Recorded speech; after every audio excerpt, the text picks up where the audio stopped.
And yeah, so advice, this is for advice and encouragement guys. Ito, wag yung sayangan yung pagkakataon na binibigay sa inyo ni universe mga kapiksi, especially na for some of you, nalampasan nyo yung mga problema, yung mga pagsubok, yung mga challenge.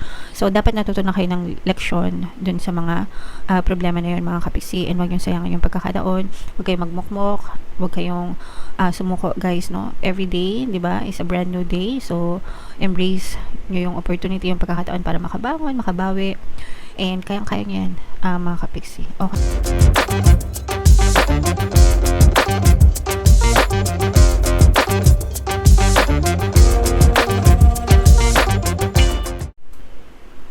Hello guys, hello Scorpio. Welcome back to Pinay Pixie Tarot. Ang pamagat ng episode natin for tonight is monthly check-in para ngayong February guys, para sa Scorpio, Sun, Moon, Rising sign, and Venus. So, if hindi kayo guys naka-resonate dun sa monthly horoscope nyo for February, pwede nyo panoorin to guys, baka nandito yung energy nyo. So, unahin natin tong deck na to. Ito yung mga angel messages para sa inyo guys. So, yung first message, we have the gardener. Ibig sabihin nito guys, kayo yung hardinero, no, sa hardin nyo. So, imagine niyo may garden kayo, and bilang hardinero, since ikaw yung hardinero, ikaw yung responsible guys sa mga pananim nyo, no?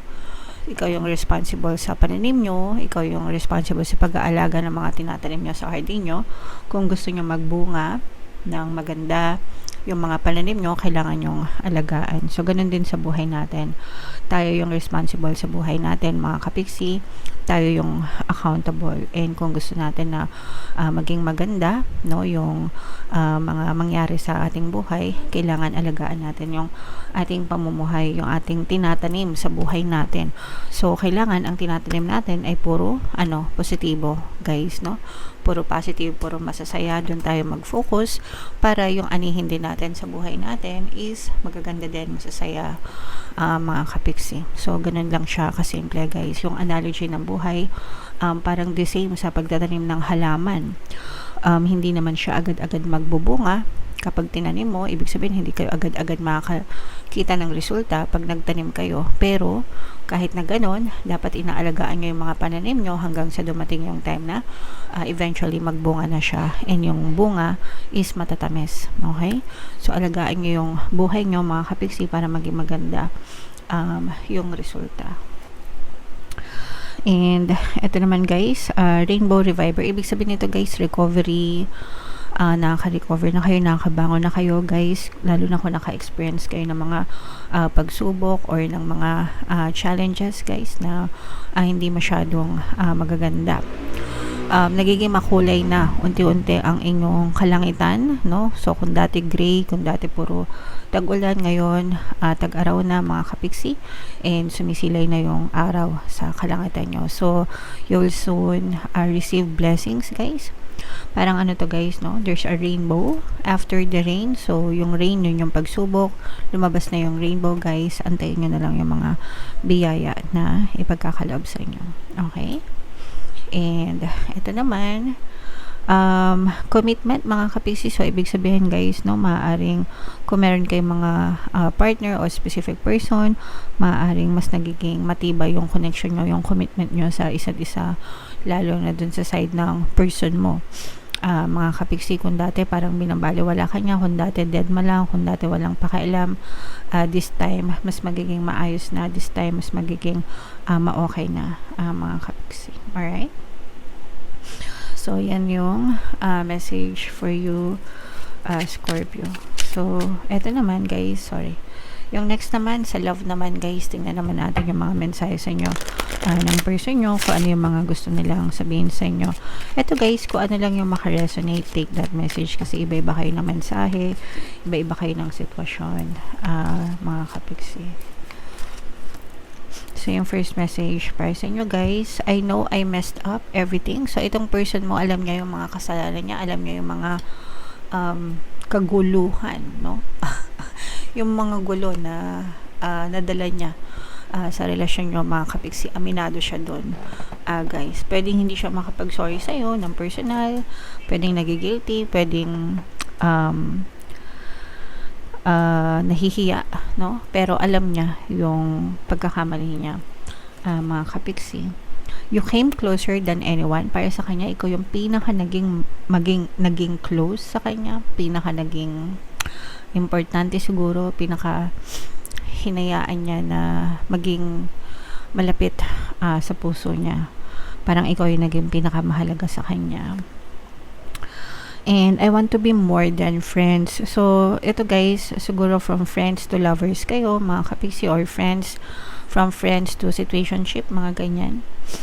And maaring nagkaka-developan na kayo sa isa't isa. So, ito guys, para sa mga ano to, no? Itong message na to, parang mas nagre-resonate siya nga dun sa mga developing stage pa lang, mga kapiksi. Okay? Alright. At least itong message na to, pero ito guys, pwede ito sa mga in a relationship na mga kapiksi. Okay?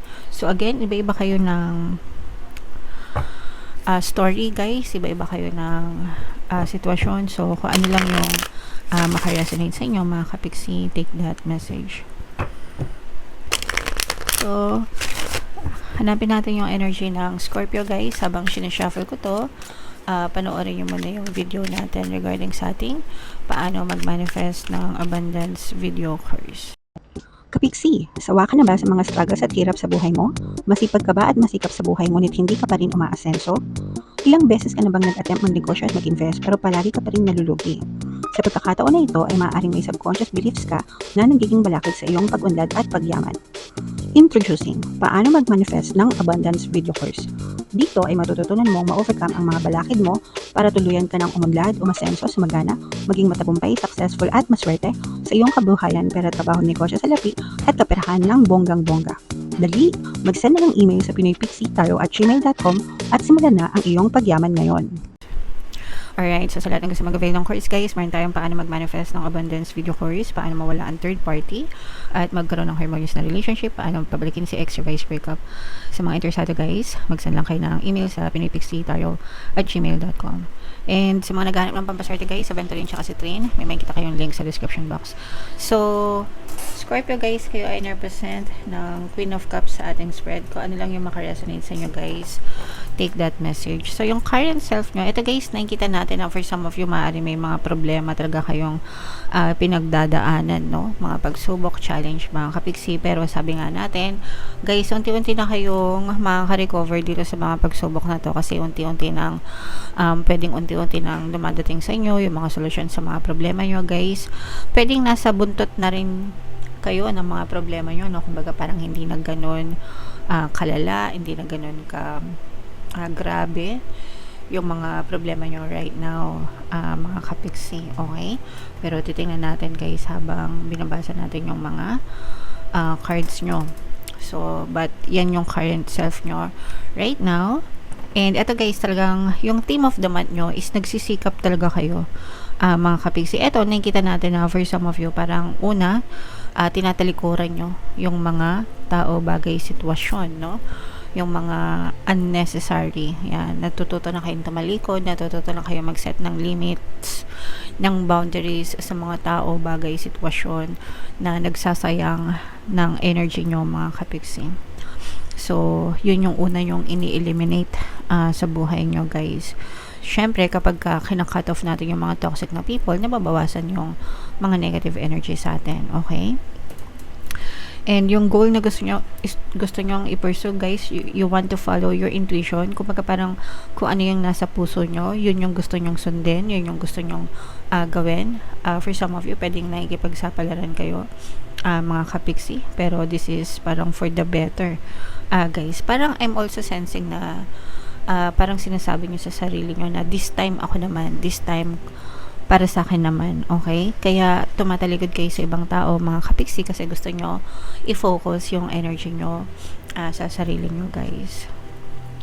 Ito naman, guys, yung mga obstacle na kailangan nyong i-overcome, yung mga conflict sa ibang tao. And ito na nga yung sinasabi natin na natututo na kayo mag-cut off kasi maraming ahas, no? Maraming umaahas sa inyo, maraming nagtatraidor sa inyo, maraming pwedeng marami kayong kaaway, kagalit, maraming ibig sabihin guys, maraming taong hindi katiwa-tiwala sa paligid nyo, no? And yun yung mga kailangan nyong i-overcome, mga kailangan nyong talikuran, mga kailangan nyong deadmahin sa buhay nyo, guys.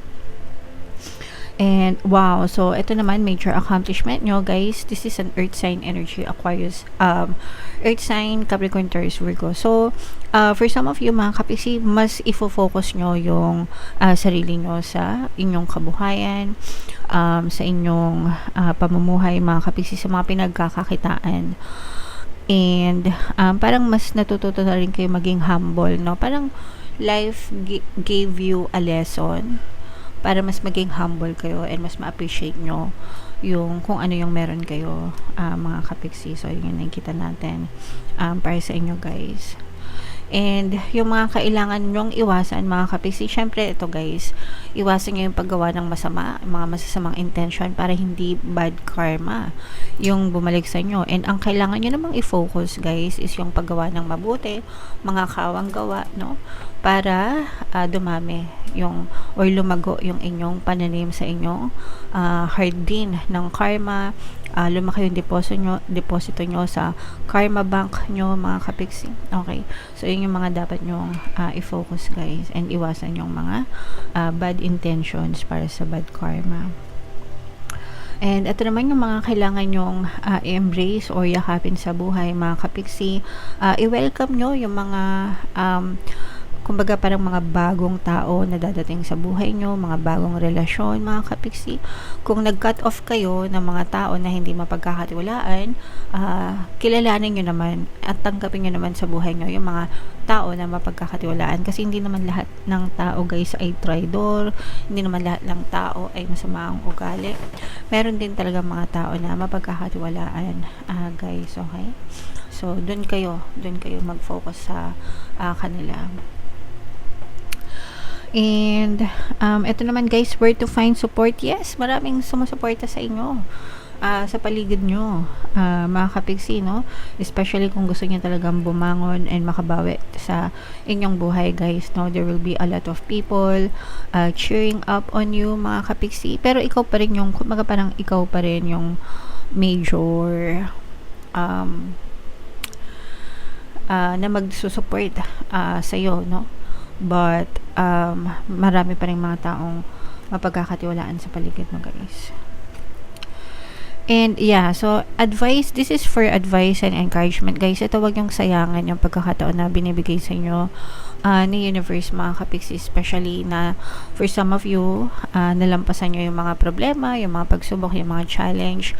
So dapat natutunan kayo ng leksyon dun sa mga problema na yun, mga kapiksi, and wag yung sayangan yung pagkakataon. Wag kayong magmukmok, wag kayong sumuko, guys, no? Every day, di ba, is a brand new day. So embrace nyo yung opportunity, yung pagkakataon para makabangon, makabawi, and kayang-kaya nyo yan, mga kapiksi. Okay? Alright, so yun yung mga messages para sa inyo. Scorpio, comment down below if naka-resonate kayo, guys. I-main nyo yung mga second chances na yan, mga magaganda, i-main nyo sa comment section, mga kapiksi.